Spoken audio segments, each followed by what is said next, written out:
Yet another interesting and informative event with Indo-Indians. Today, we are very pleased and honored to have with us Dr. Regina Shaheen. She is a passionate advocate of lifestyle medicine. She is also one of India's most ardent champions of transforming healthcare with therapeutic lifestyle changes.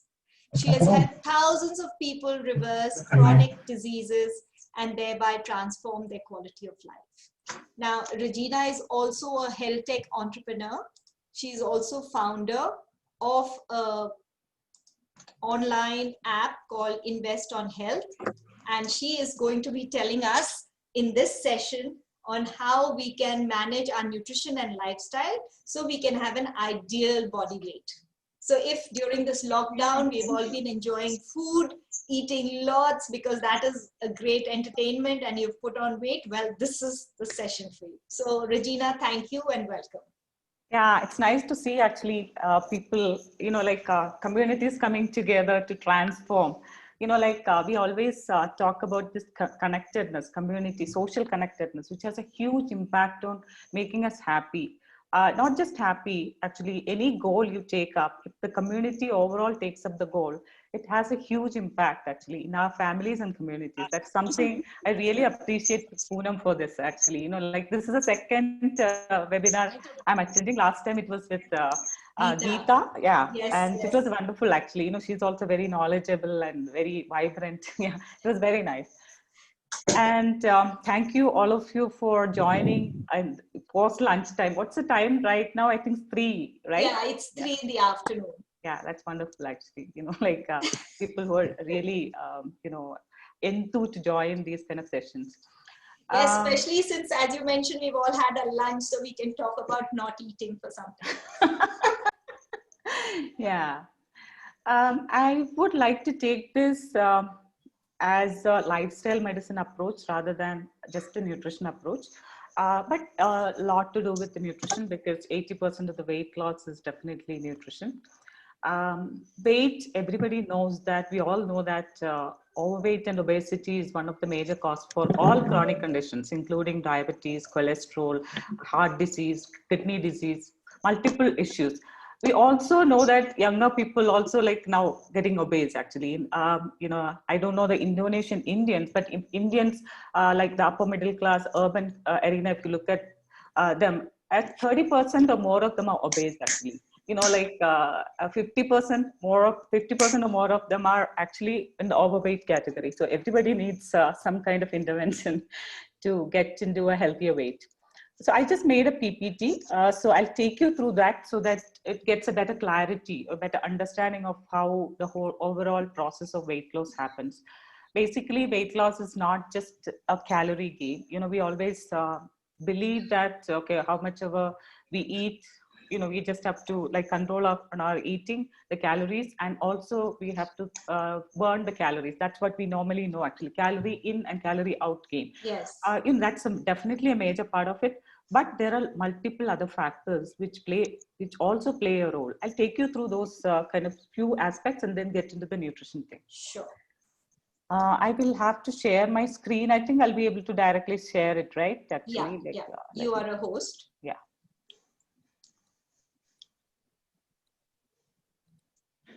So Regina, while you're sharing your screen, you mentioned something, you made a comment about how 80% of your ideal weight is because of your nutrition. So are you saying that exercise has only 20%? Yeah, I'm coming to that actually. And just because I'm just trying to put this properly so that, are you guys able to see this properly now? Yeah, that's perfect. Yeah, okay. I just put some nice sentences so that will stick in your, when we talk about it, we will emphasize those points actually. So I already told that it's not a calorie gain. There are multiple factors involved in weight loss. It includes your sleep, to your emotions, to your stress level, to the in certain aspects, the company which you are in. Actually, right now you have you're building a beautiful company of what do you call it, health enthusiasts. That itself is a beautiful journey.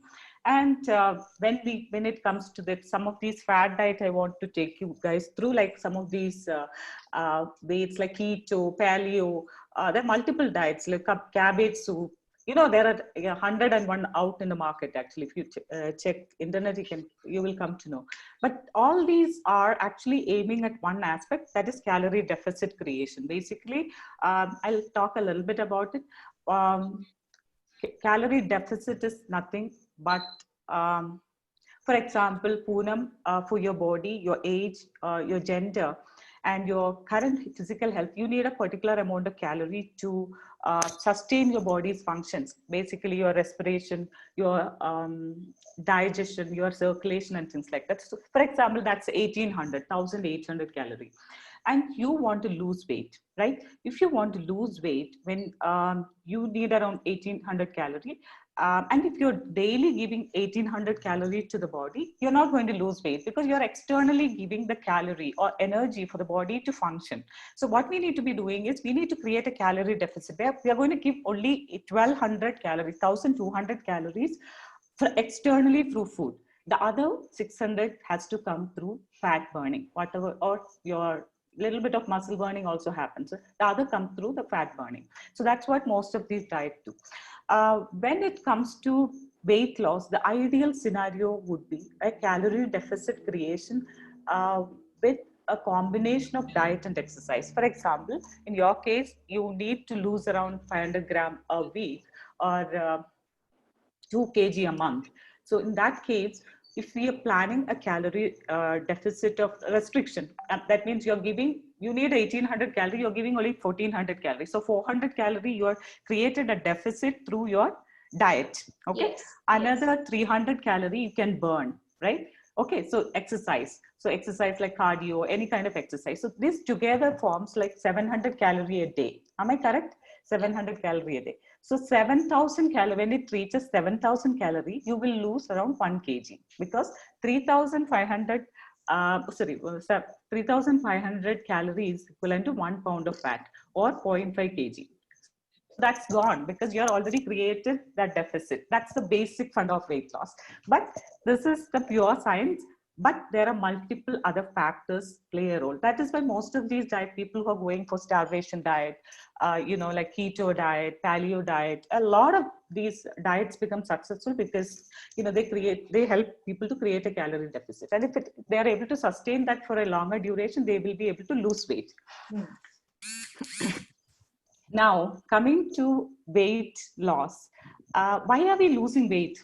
Why do you want to lose weight? Just take a little sip of water in between because little sore throat is there from yesterday. It's not COVID, don't worry.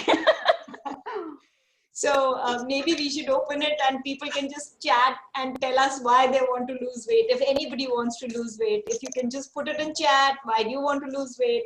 Well, I want to get into my clothes that I don't fit anymore.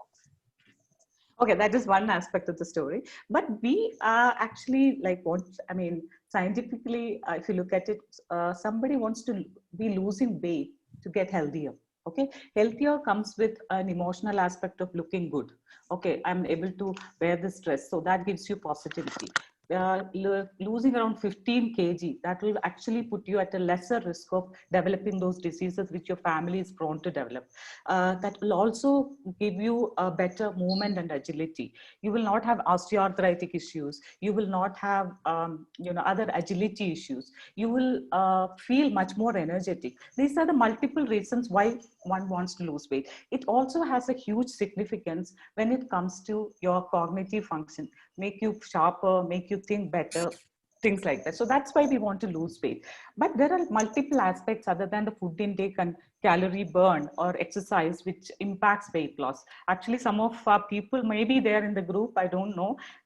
Everybody, though some of them follow the same kind of dietary pattern, everybody won't be losing the same kg every month. Some of them will be losing 3 kg, some will be losing 6 kg. So there are little other factors which also involved with the overall weight loss concept. So these are some of the factors which we cannot have a control over. Basically, non-modifiable.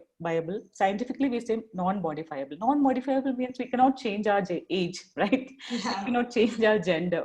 And race, ethnicity, and genes, actually, like that also we do have very limited control. But right now, I don't say that you don't have any control, because epigenetic studies, the recent research studies on epigenetics says that your gene expression can be changed. The DNA will not change, but the expression, how that is getting expressed, can be changed with the lifestyle, right lifestyle.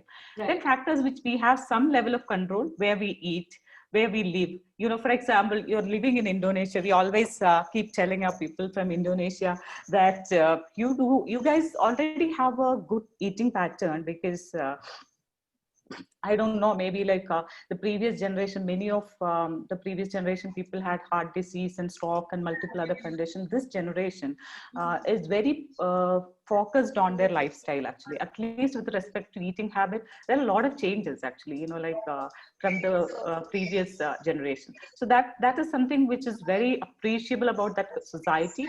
And then you think about where you work. For example, where you're working, if the place is like very health conscious place, definitely you will have you will be eating much better than like from a place where they're giving fast food and coffee and tea and biscuits and cakes and things like that. Then family eating culture, we always keep telling our people, they actually build a culture of a nourishment based eating than a pleasure reward based eating. We all focus on a pleasure reward based eating. For example, we kind of, okay, my child got some rank, so let's go to a hotel and eat. But we are not thinking that let's go for a vacation or go to a remote place and enjoy. Those kind of enjoyments or a reward system is still not there in our culture, actually. That is something which we need to be bringing in. Or buying something, some great books, or having a family gathering with healthy food. Those kind of things are there, not there, actually. We just go to a restaurant, eat as much as we can. That is what is the kind of celebration we do. Actually, that is something which these are the things which as Indo-Indian community you have a role. Poonam has a role in imbibing this culture into your society. That will actually definitely will have a huge impact. I'm learning from everyone, such as you and all my friends who share their knowledge. So it's a community knowledge sharing. That's what I'm saying. Yeah, that's actually that. So some, I mean, I'm actually very happy that you guys came forward with this kind of an event, so that a lot of people will actually share their what do you call that, their knowledge and benefit each other. Then definitely family culture, I already told you about the reward pleasure based eating, actually. Like some of the families who I know, for everything, there's a restaurant, but because there's no other habit like alcoholism, smoking, no other thing. The basic enjoyment pattern is eating, actually. But they feel that that's okay to have, but it's as bad as smoking, many cases. Definitely, your BMR actually has, again, association with your physical state. Actually, if somebody is highly fit, your BMR will be high. People like hypothyroidism, PCOS and all, we have noticed that there is a BMR difference. Hypothyroidism definitely is a metabolic, low metabolic state. So there will be a reduced pace at which a person loses weight.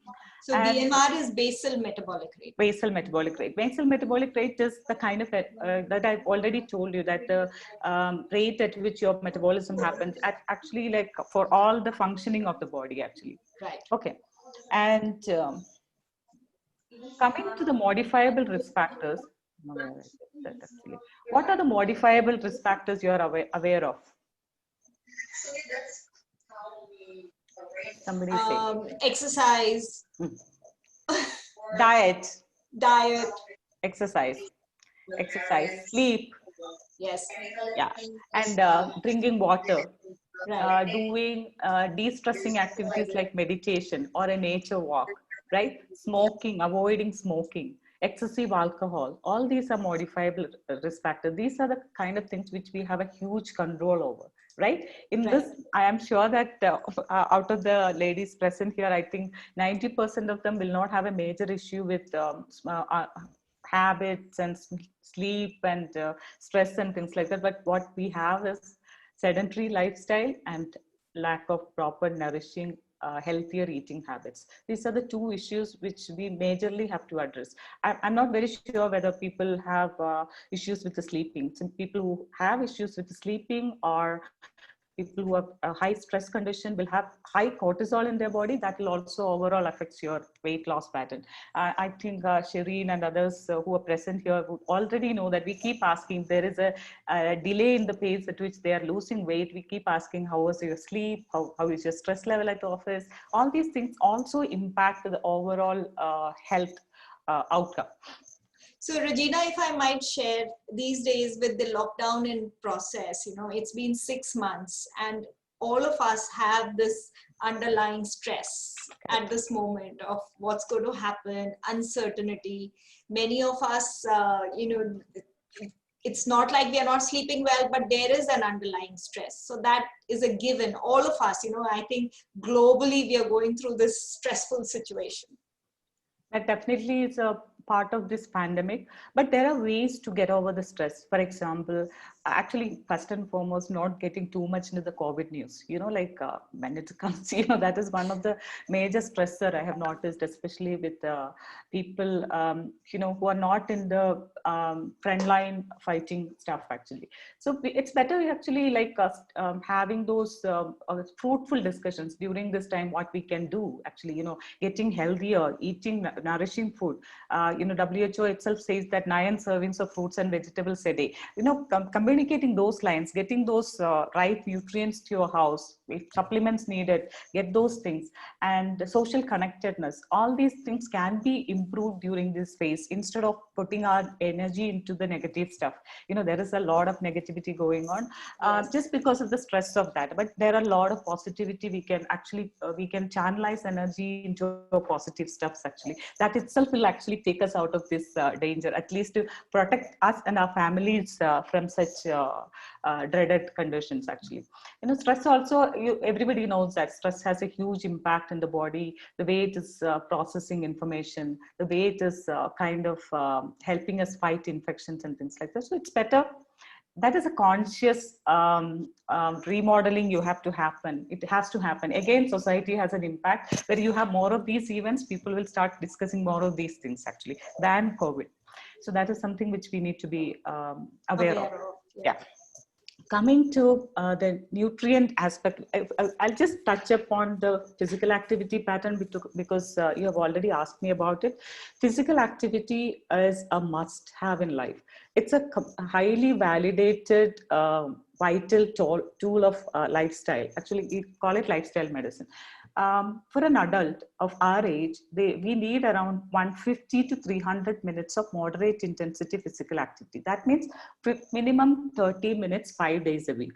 Up to 60 minutes is good. That is moderate intensity physical activity. Aerobic activity. That is, what are the aerobic activities like walking, running, brisk walking, swimming, cycling? All these are aerobic activities. And we also need 2 to 3 days of strength training. Actually, you don't need to be going, you don't have to necessarily go to a gym to do it. You can do it at your own home with 2 bottles of water, or if you have the weights actually. But you need to be doing with for all muscles 8 repetitions. That is something which we will have to integrate that into our lifestyle. I will share some of the videos with Poonam, so you can share with the others when you get time. And then definitely flexibility and stretches. If somebody is practicing yoga, that becomes a part of your life actually. So Surya Namaskar takes care of flexibility and stretches on a larger scale. It also is like a lot of balancing activity comes into the picture. So balancing is also taken care of. So a person of around 34 or 35 years or 40 years needs around 30 minutes minimum cardio a day, 5 days a week, 3 days strength training, all days flexibility and stretches. If you're doing yoga, that's more than enough, and some balancing activity 2 to 3 days a week. That balancing also comes with yoga. If you're an ardent practitioner of yoga, and if you know most of these balancing which I forgot those names of those balancing activities right now, but those kind of things are more than enough to kind of help us sustain those neuronal balance. Actually, that is something which is basically needed. This is a basic need for us to sustain our health. If we want weight loss, we need to be aiming at more than 270 minutes of physical activity. That will give you additional calorie burn. 30 minutes of a brisk walk will be like giving you only 200, 250 calorie burn. That's not going to make a huge difference in the weight loss. Also, like people, if you're not an athlete and if you're not having a well-planned nutritionist or those kind of people with you, if you're not planning your meals and other things well, if you're getting into an excessive physical activity all on a sudden to lose weight, that will also hamper your overall health, because you haven't checked your cardiac parameters, you haven't checked your renal parameters, and you may get injured if you're like all on a sudden taking up some excess activities 1.5 hours a day. There are people who comes back to us with MRI scan of ligament tear, and they are not able to move afterwards. So all these things has to be a little more structured and planned. If you're planning the regular physical activity, that do not require much planning if you're not having any diagnosed or symptomatic conditions like heart disease or hypertension and things like that. Otherwise, you can definitely go on having the regular physical activity. So for weight loss, you're planning, definitely it has to be a structured, planned activity, which will not create harm in the long run. So that requires more than 270 or 300 minutes of physical activity to get the burn. So that's almost 50 minutes a day. Yeah, exactly, minimum. Also 1 hour a day of exercise. Yeah. But again, physical activity, I'll just touch upon one more point. The ideal way to do physical activities, do have plan something like a structured activity, like 30 minutes in the morning, 30 minutes in the evening. Yeah.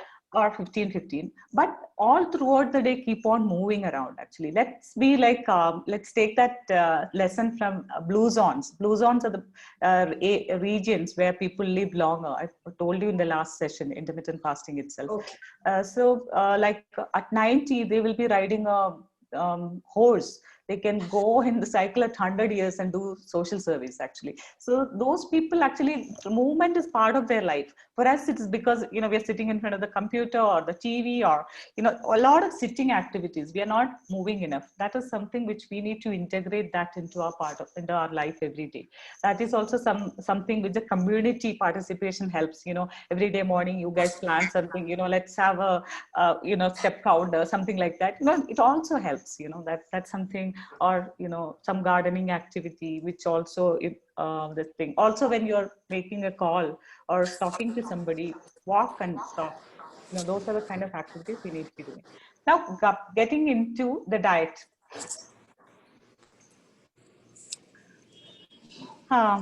Dietary intervention for weight loss also should be structured. Many cases, people are able to create a calorie deficit by portion sizing. Like following a paleo diet, keto diet, any of those diets will definitely help them lose weight, because they definitely help them to create a calorie deficit. As I told, you need 1800 calories, but with the diet, you are only taking 1000 calories. So naturally, you will lose weight. But we normally underestimate the power of food. Food is something, this I want all of you to read after the nutrients in food is information which gives our body instructions to as how to function, whether you have to be alert and active, whether your body has to start fighting infections, whether your body has to move around more. All these information is given by the food, or your brain has to function. These are all cellular instructions. Every time when you eat, your cell is talking to your food particles and then deciding what to do. So that much important it has. That's why I told you 80% of the weight loss is food. It's not about the dietary restriction. It has a huge impact on how you become after the weight loss. There are people who come to us with weight loss of 15 kg, 20 kg, but excessive hair loss, multiple other conditions, like osteoarthritis, so OA, changes and things like that. Why? Because they haven't planned their meal well. So naturally, there is calcium deficiency, there is vitamin deficiency, there is biotin deficiency, zinc deficiency, and multiple things. So planning the dietary intervention is an important thing, but you don't need to take the help of a nutritionist or a lifestyle physician or a dietitian all the time. You can also learn these basic things by looking at the right sites. Actually, I can also share some of the sites which will give you enough information. Yeah, Regina, I think this is a very important point that you just made, where you said that it's not merely about losing the number on the weighing scale. It's also about watching your nutritional makeup along with the loss in weight, because it should not be that after you lose weight, you become weaker or you become less healthier. Because fitness is not just the number. Fitness Exactly. is your feeling of well-being. It's your feeling of being healthy and being able to avoid getting sick. Exactly. Especially in COVID era, our nutrient intake is very important. There, I'll touch upon a few points before we get into the nutrient this thing, because you came up with that point. Basically, like I'll just why this nutrient is important, all the more important in COVID era is, like older people normally, like above 65, 70 and all, when we give a vaccination, their response to vaccination is lower. The reason is cited as micronutrient deficiency. Micronutrients are the ones which gives us the repair regenerative function of the body. Okay, so the same way, any infection, we are able to fight better when we have a better micronutrient profile in our body. Now I'm coming to what is micronutrients. Okay, so food, why we eat? Why do we eat? Why do we? For energy to to go Yeah, through our daily activities. yeah. Every time we eat like that, we just get a cue from our body that I'm feeling hungry, I need energy. Or are we eating just as a habituation, habit because habit, or just pleasure? Oh, I have nice lunch in the table on the table. Let me have that. Is that the reason? What is the reason? All three, I think all three. Yeah, all three are important too. It's not just the nutrition. It is, or giving that pleasure also is very important. So we eat basically majorly to nourish our body, basically to give our body the nourishment it requires to fight infections, to keep us young, to keep us healthy, to do our day-to-day activities effectively. Am I correct? Yes. Yes. So food, when you think about food, food has different nutrients in it. There is one large component called macronutrients, which is like carbohydrates, carbohydrates, proteins, and fat. Basically, this is where most of these diets play, like low carbo diet, high fat diet, low fat diet. All these things play in the macro level. So those are the ones which requires in gram, larger quantity, called carbohydrates, proteins, and fat. Carbs majorly coming from grains in our setup. Grains are like anything which is which is made Rice. with rice. Yeah, rice, wheat, oats, those things actually, and that gives majorly carbohydrate, which is an immediate source of energy. After eating immediately you feel like energetic. That's what is carbohydrate. So then proteins, like some of, like younger people already know about proteins, and they're much concerned about the proteins because of the propaganda around proteins. Proteins can come from vegetarian sources and non-vegetarian sources. Vegetarian sources of proteins are your legumes like dal, bean, peas. All these things are vegetarian sources. A cup of cooked legume, which is dal, can give you around 14 to 18 grams of protein. Same way, chana can also give you around 14 to 16 grams of proteins. Actually, we do not have to indulge a lot in non-veg to get the proteins in it.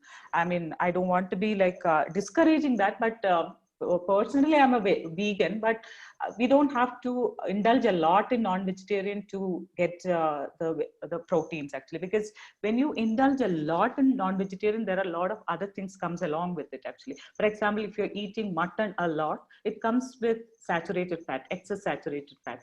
If you're eating other, even if chicken, if it is a skin not out chicken, so definitely it comes with saturated fat. Now coming to the non-vegetarian source, I've already told you like egg, fish, meat, all these are vegetarian, non-vegetarian sources of proteins. But the most of the cases, the amino acid profile in non-vegetarian sources is much higher than the vegetarian sources, better. But when we are combining the vegetarian sources of protein, that we get all the essential amino acids. Okay, so I think that that level of thing is not required. So understand that there is something called a protein source, which is non-vegetarian, vegetarian source, and finally the fat. Fat, where is fat coming from?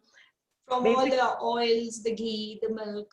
Exactly. So that's where majorly the oil is coming from. Your nuts, seeds, avocado. These are the most healthiest sources of oil, because when you are eating food, food should come in the whole food form. Okay, as raw as possible, as in the natural form as possible, so that you don't get all the other chemicals in your body. When oil is actually getting refined, there are a lot of chemicals added onto it. It goes through a very high temperature to get refined and things like that. You are actually like making something which is not going to be healthy in the long run.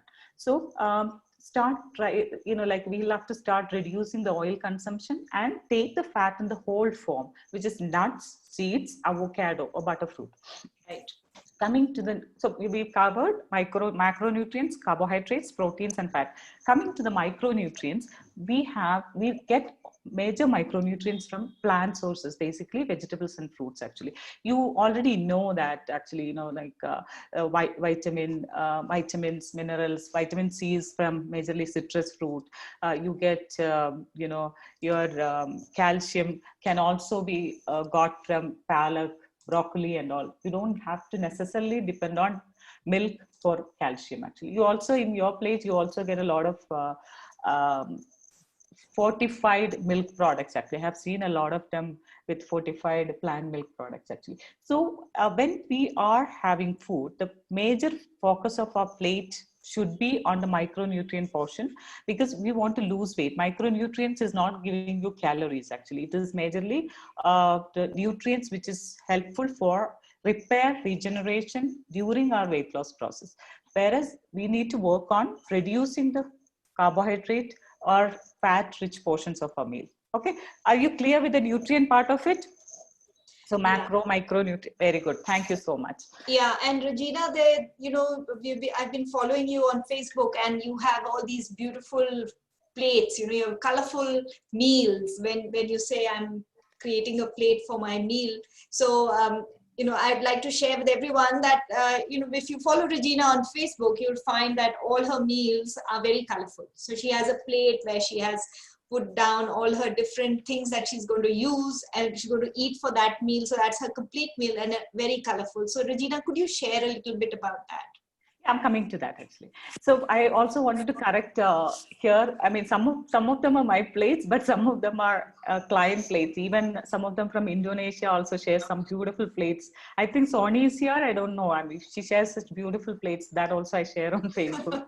Yeah, and I think Varsha or Angel, a lot of them shares actually. Middle East, UK, many clients actually. They also get very excited doing it, because there is a group also for us. So they keep sharing the meal plates, and they feel kind of like again a connectedness, social connectedness for a purpose. So they feel nice about it, and I take it from them. I give a royalty, okay. Yeah, we'd love to know more, because this is another way to how you eat with your eyes first. So if you can have a very colorful meal in front of you, you feel excited about eating. Yeah, correct. Actually, I'll also share some of the plates. I think I've kept it somewhere. I'll share. So I told you about the nutrition aspect of it. Now, how to meet these nutrients? That is you know, like you understood there is micronutrients and macronutrients. We need them in balance, but how to need them? You cannot go and check everything whether the food is having all the micronutrient quantity, whatever is required. You just have to follow a plate pattern, which is called My Plate, which was developed by CDC. I mean, America's regulatory body, but now it's well accepted all over. And this is the plate I'm sharing as an ideal plate. This is developed by Canadian, you know, like food authority. So we will just follow this plate. If you take a 9-inch plate, okay, everybody can see this? Yeah. Yeah, so we are focusing on the left half of the plate first. Every day when we make a meal, we are focusing on the right half of the plate. What grain portion should be there for lunch? What protein portion should be there for lunch? That means what is dal and what kind of rice, or what noodles and what chicken, you know, that is what we are focusing on. We're going to take out that focus. We are focusing on the left half of the plate, which is your micronutrient rich vegetable and fruit portion. Actually, that is what is giving you the repair regenerative mechanism for you to heal yourself, to feel younger, healthier. Okay, so this is what we need to be focusing on. So half of your plate should be vegetables and fruits. In that, you need to have colors, variety. You know, you can't have every day, you know, some of the clients, I always tell them, you know, Kong Kong and cassava leaf and a few other things is like all the time on their plate. And they need to be changing it actually. The color and variety adds a variety of nutrients, array of nutrients. For example, if you check tomatoes lycopene has the ability to fight cancer. Some of the flavonoids have. Regina, we seem to have lost you momentarily. So I hope you can join in leafy again. green, but colored vegetables actually, you know, there are multiple ones actually, red pepper, yellow pepper. Hi, Miss Henry. Good. How are you, Miss Henry? Hi, can I ask you to mute yourself, please? Thank you. Yeah. Thank you. Sorry, Regina. No problem. I'll just finish it and then we can have questions. Actually. Yes. That will be better. Yes. Yeah.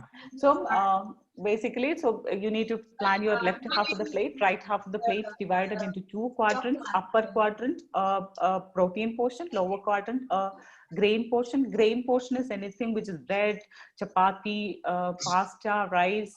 You know, I see them using shirataki rice, anything, quinoa, any of those things actually, but reduce the quantity to half of what you eat right now. Oh, and reduce it to half. Whatever you eat, reduce it to half. Yeah. Where do you fill? You fill with your micronutrient rich portion, where actually like we are not doing a wiser choice by having a lot of grains and proteins. We need to be having the left half where, which is giving us the real nutrients. Right. Okay.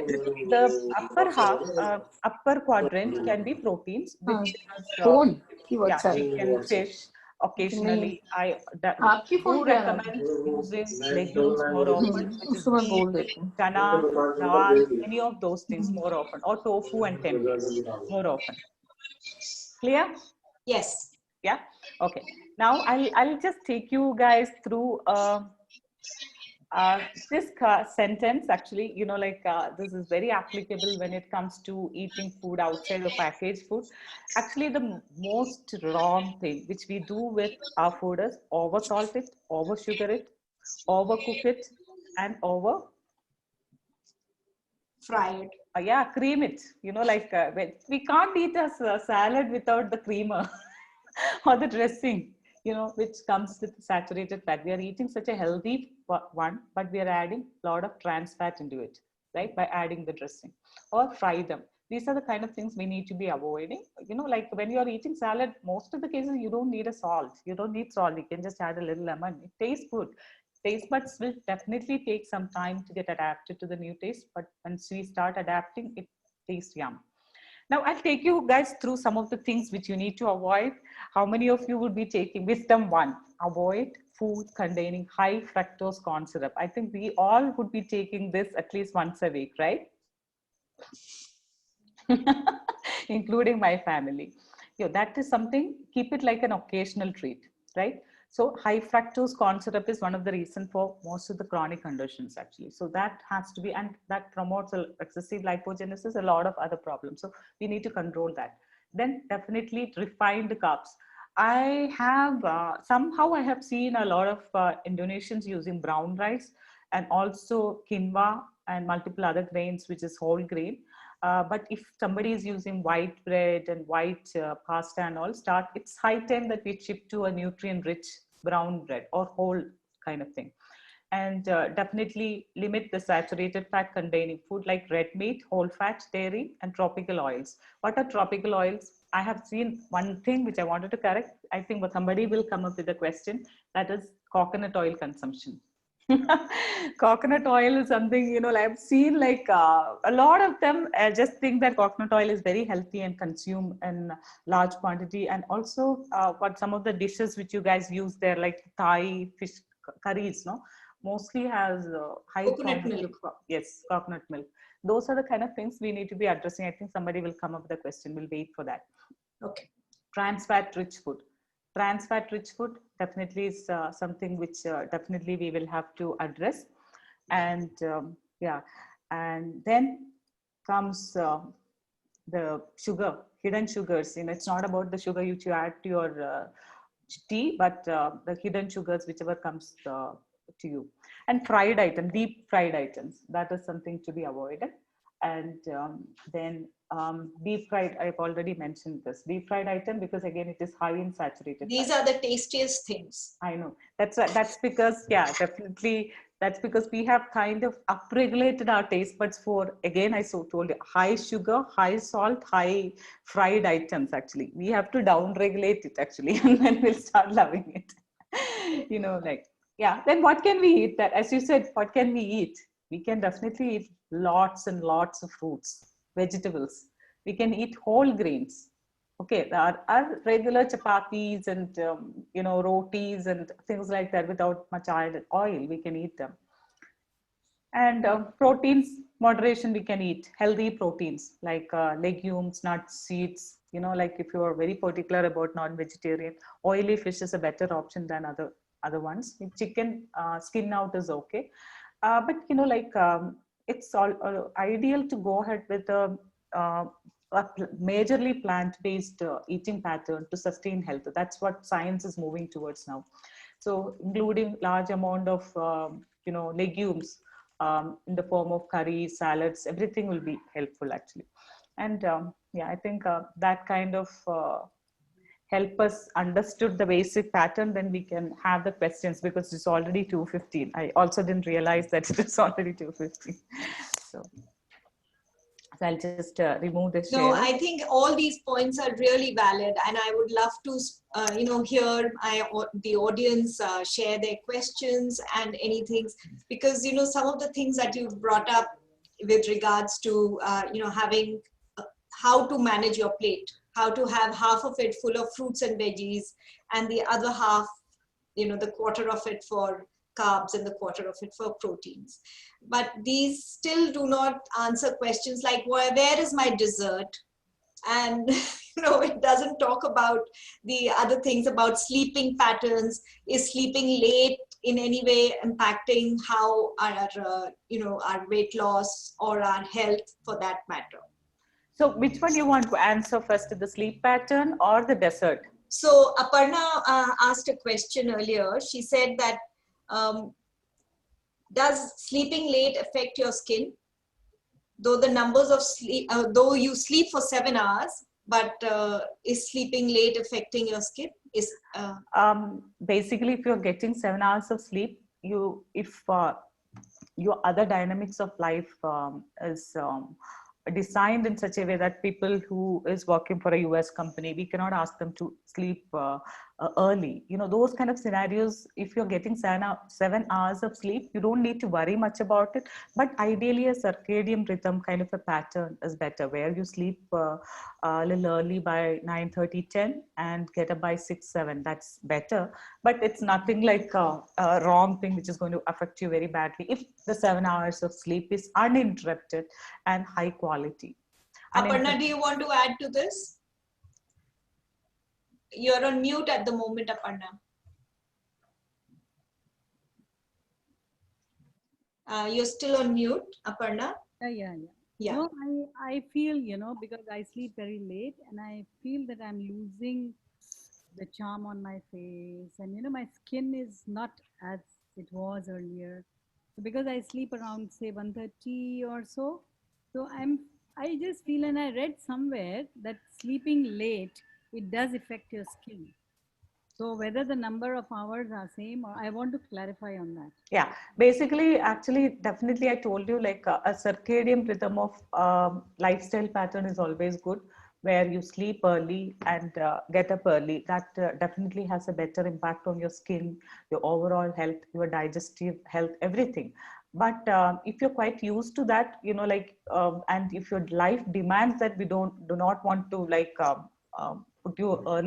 put you into an early sleeping pattern. But if you can actually every day start sleeping half an hour early, so that overall system it helps. It's not just about the skin or hair or anything. It overall system gets better. Like you get into a better pattern of behaving, and will start. Your skin start getting better, your digestion start getting better, your all other things start getting better. It's not just about, I mean, what I meant is it's not just about the number of hours. It also is dependent on the time of sleep, but not too much emphasis is not given to that, because there are a lot of people whose work or other dynamics of life actually has a lot to do with this kind of an wake up cycle actually. Yeah. So is any other questions? I see that some people have unmuted themselves. If they have a question, Rajni, do you have a question? Somebody has asked, stress is getting infected, something.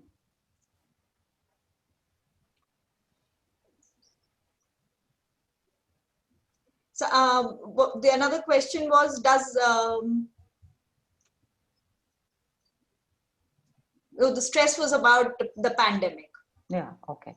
Yeah. Stress that we discussed, I think. Stress majorly how people known to us are getting infected. So there's a lot of stress about that. Yeah. Okay, that's something actually like again a community feeling. Keeping yourself. See, we also handle a lot of COVID cases. What we have noticed is people who are actually like keeping themselves very positive with meditations, prayers. Those are the kind of people who kind of able to come out of this better. There will be always a scientific element of who is getting into a much higher infection. Yeah. But during that phase, the overall connectedness and overall positivity also impacts, and definitely your nourishing pattern definitely has a huge impact. You need to be having a high micronutrient rich diet. Yeah. Yeah, I think Regina has some connectivity problems. And is something like a dal. Yeah.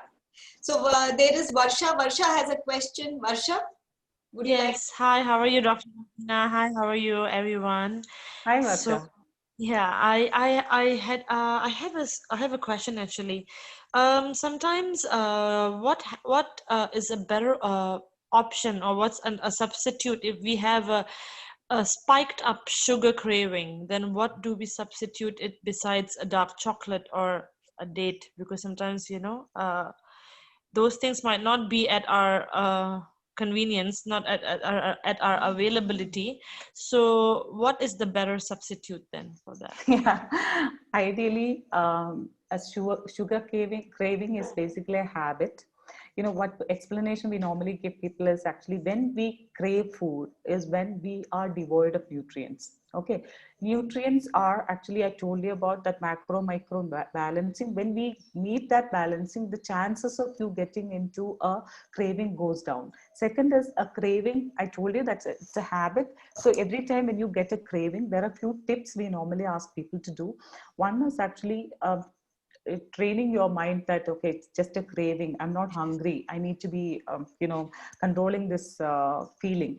First is to have a glass of water or some sips of water. That will actually trick your brain. Your hunger center and your the thirst center are very close to each other. The first 20 seconds, you will not even realize whether you're getting like hungry or you're getting thirsty actually. So that trick first helps. Actually, 50% of the cases that trick helps. Next is actually providing some micronutrient rich food in the form of fruits. That's why we normally say that, okay, have some dates or raisins or some kind of dry fruits with some nuts, which also will help in long run, because that nuts, when you eat nuts, you're getting a protein also along with that. That helps to keep you fuller for longer. That also helps. And this is a habit which has to go off you, go from you, because this is something which is like going to create a lot of health issues in the long run. Actually, that has to happen with the behavioral adaptation, behavioral modification. So every time this kind of has what do you call it, disciplinary action, or not disciplinary action, behavioral adaptation is needed by you. Actually, that will happen with our support also, Varsha. I think Rashmi is already in support with you, but you will slowly get out of it. Yeah, I'm sure that Thank you you will. so much. Yeah. So there's another question about coconut oil, Regina. Yes. So you mentioned that it is unhealthy, but there's a lot of information online which says coconut oil is the best oil. So is it okay to consume it in moderation?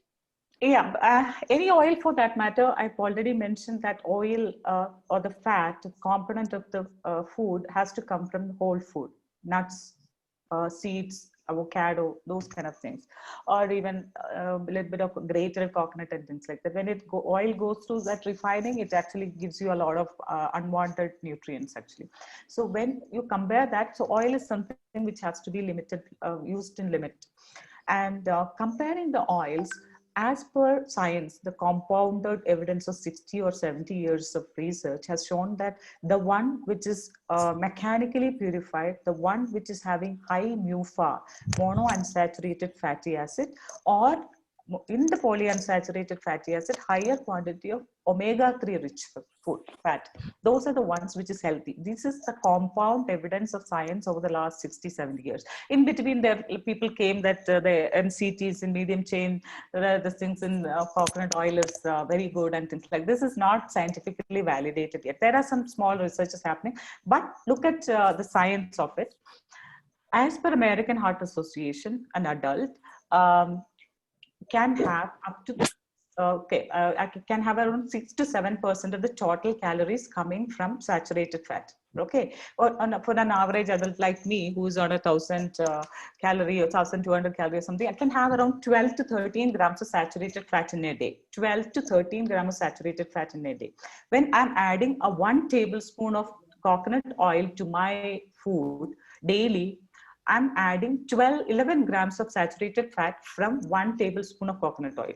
Are you getting it? So 1 tablespoon of coconut oil is giving me 11 grams. If it is coming from little bit here and there, it'll go above that, 14 grams, 15 grams. And what will happen? Naturally, you will have higher LDL, low density lipoproteins actually. And it will actually make you prone for heart atherosclerotic changes, heart disease, stroke. This is what the science says, compounded evidence of the last 60 years. But there are some other benefits of coconut oil if you're like using it in moderation, 1 teaspoon a day on a daily basis, that's okay. Or 2 to 3 tablespoons of Regina, would you say ghee is better than coconut oil? Definitely no. Why ghee again? Ghee is again saturated fat only, because 1 tablespoon of ghee has around 8 grams of saturated fat. So when you compare the saturated fat content, it's much lesser.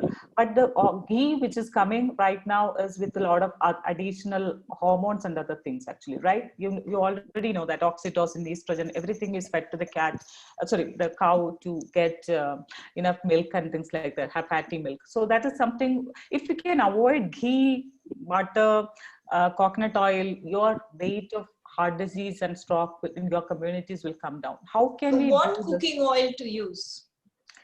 Okay, I use very limited oil. I was also like using oil because, I was using the olive oil. Even now for salads and all, little olive oil I use. I'm trying to get rid of completely. But I also have come across some of these dishes which is made with the sesame seed. They just dry roast the sesame seed and put all the, vegetables and things like that. Once or twice we did it. It tastes yum. Actually, it tastes really good actually. So no oil at all, just No, because using the natural sesame seed oil. Okay, I'd like to ask, if because we hear all these joints not working well when you don't have any kind of oil, they need some greasing, some oiling for the joints to work smoothly. How about that? I If mean, you a are little bit of it, of course, not having it in abundance, having it as a little, I mean, a little quantity, a teaspoon or so every day, like to so keep you the joints going smooth. Like I hear about the knees, especially if that you the knees wear out when they're not oiled and stuff like that. How about that? these are actually scientifically not right. It's a myth. If Okay. if you are giving your body the right balance of macro and micronutrients, macro again fat. The fat is not coming from the oil, but the fat is coming from your nuts and seeds and Okay. avocado. That's again oil only, fat. It has the Okay. same component, and you're you're getting all the things to for the body to work. Your hormones will function properly. Your the transportation of different nutrients will be better. It's nothing Okay. like that. Is a common man's connection. Okay, some greasy stuff and oil, and Okay. it doesn't have much of significance. But anyway, Okay. like you need to Thank. understand is eat them in the raw whole form Okay. as Thank you. much as possible. How about the avocado oil? Because somebody mentioned to me, and I did buy a bottle, but I haven't used it yet. Why don't you use avocado instead? Avocado, no, but in the cooking, like, you know. Yeah, avocado oil, if you're very comfortable, and it's very expensive, flaxseed oil, avocado oil, all these things can be used actually. Here, I wanted to give you, I told you that the oil which is least refined, which has higher quantity of MUFA and PUFA, in PUFA, omega-3 is very good. That way, when you look at us, avocado oil is good, flaxseed oil is good, MUFA rich olive oil is good. All these oils are much better than the other oils. What about rice Definitely. bran oil? There's a question I, about rice bran yeah, oil. rice bran oil is definitely better than coconut oil, and but again, it is highly refined. Rice bran oil also Right. MUFA content is much better. Canola, your canola, I think a lot of them are using it. It's much better fat profile. But you cannot just look at the fat profile and the refining alone. You will have to look at the overall picture. When you're looking at the overall picture, if somebody is on a weight loss, okay, I'll just give you some examples. Somebody is on a weight loss, and you will have to get the nutrients from the right food, and you're adding a lot of oil. One person is adding 3 tablespoons of oil at 1 tablespoon of oil at every meal, so 3 tablespoons the whole day. So 1 tablespoon of oil is 120 calories. So 3 tablespoons is giving 360 calories. What is your calorie intake for weight loss? 1200 calories. You're getting almost 400 calories from your oil. That doesn't make any sense. Rather, it should come from the nutrients, which is going to repair and regenerate you. Your vegetables, fruits, in the form of nuts, seeds. Let the fat come from nuts and seeds and all.